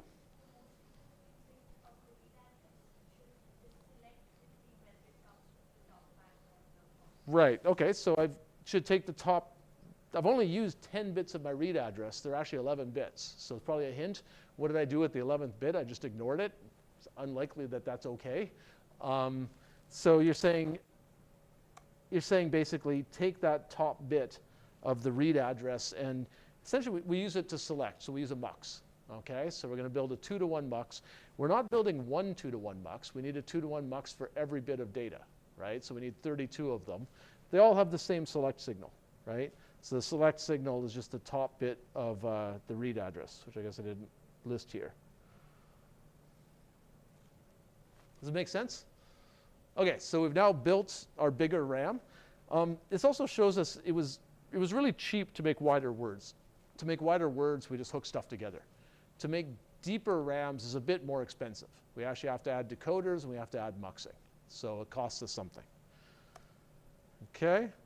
So this is okay. I guess I answered my own question. It all works. Is this power optimized?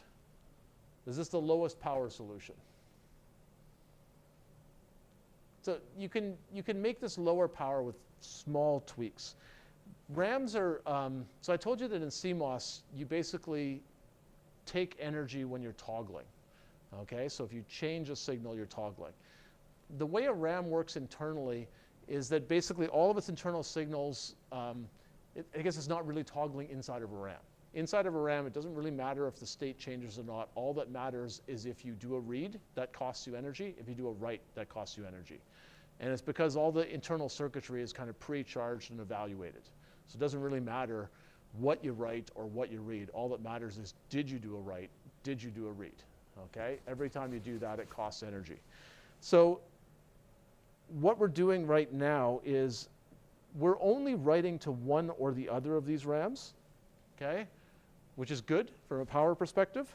We don't write to both of them. But right now we're reading from both of them every cycle. And then we ignore half of the data we just read. So it's actually not very power efficient. It is correct, but it's not very power efficient. So to make it more power efficient, which you don't have to do in assignment 3.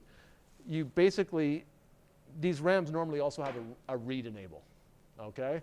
So they also have a read enable, and we hook up this, the top read address bit to it as well, okay?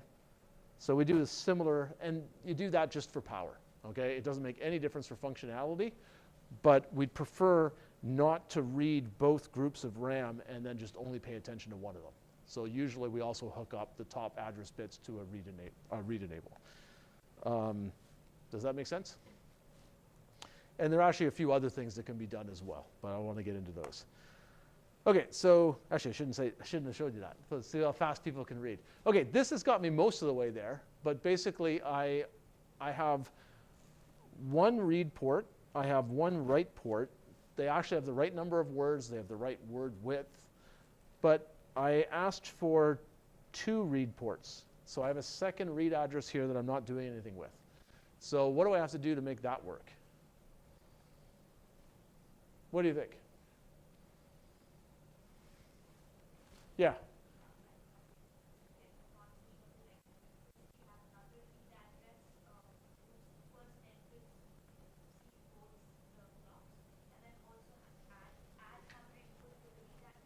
Okay.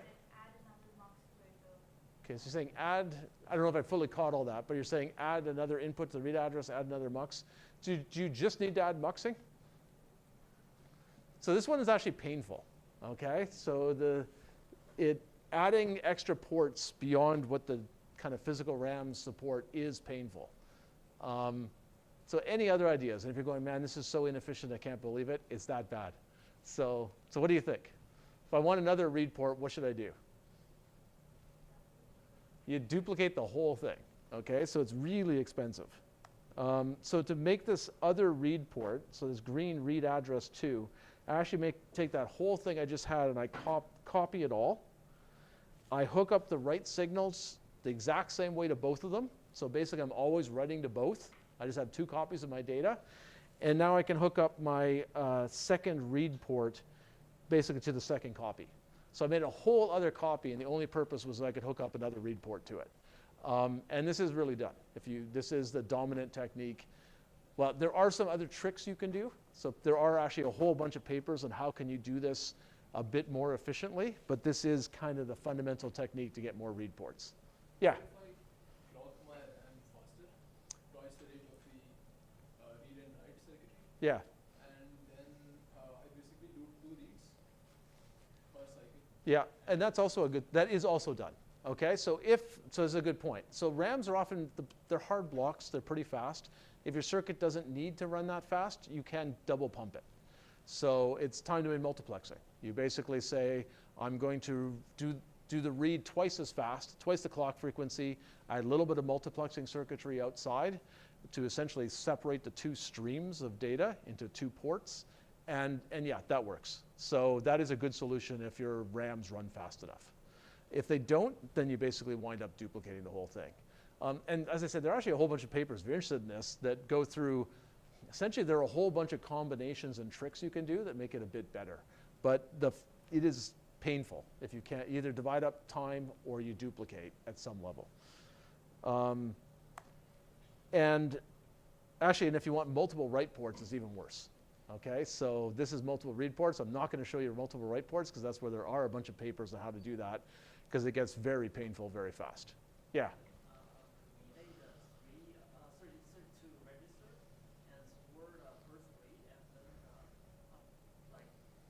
So you're saying low, okay, I don't know if I fully understand. Like it's search to register to store first read. So suppose we have 2 concurrent read.